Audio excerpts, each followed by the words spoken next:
Hello Russia తొలికుర్రాడు. ఈరోజు నా working ఇదే. చూసారా ఎంత ఫిన్ చేస్తాను, నీట్గా ఎంత శుభ్రంగా కొట్టేసాను పెయింట్. తెలుగుకుర్రాడు మజాక్ ఇక్కడ. రష్యాలో పెయింటింగ్ చాలా స్మూత్గా కొట్టాను ఈరోజు. ఆ డీటీపీ కూడా చెక్ చేస్తున్నారు, ఇంజనీర్లు కూడా వచ్చి చెక్ చేసుకుంటున్నారు అనమాట. పెయింట్ చాలా తప్పుగా కొట్టడం కానీ, తక్కువగా అంటే డీటీపీ తక్కువగా కొట్టడం కానీ ఎక్కువగా కొట్టడం కానీ వాళ్ళు ప్రాబ్లం చెప్తారన్నమాట. జాగ్రత్తగా పెయింటింగ్ చేయమని. ఓ భలే, ఇక్కడ వగిలేసాను, పెయింట్ వేయలేదు. ఇది కనబడుతుంది కదా, ఇది ఒకటి వగిలేసినట్టు ఉన్నాను. పెయింట్ వేయాలి ఇప్పుడు. ఇవన్నీ ఫినిష్ చేశాను.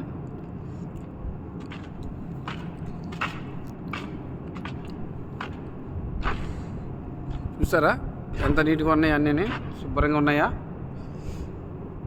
ఎలస్ట్రా కంపెనీలో పెయింటర్కి చాలా ఇక్కడ పెయింటర్స్ వస్తే చాలామంది మన ఇండియన్స్ తీసుకుంటున్నారు. చాలా తక్కువ రేటుకి వస్తున్నారు. ఇక్కడ తక్కువ రేటుకి రాకండి, దయచేసి అర్థం చేసుకొని. ఇక్కడ ఈ డాలర్లకి వస్తున్నారు, 10 అవర్స్కి అంటే గంటలకు వస్తున్నారు. కాబట్టి పాపం తెలియక మన తెలుగు కుర్రాడు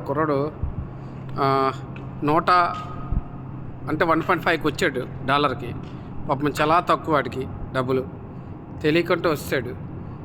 ఇలాంటి రేట్లకి రాకండి. మినిమం 2.6, 2.8, 2.3 అలాగ వస్తేనే ఇక్కడ మనకు అనుకున్న డబ్బులు వస్తాయి.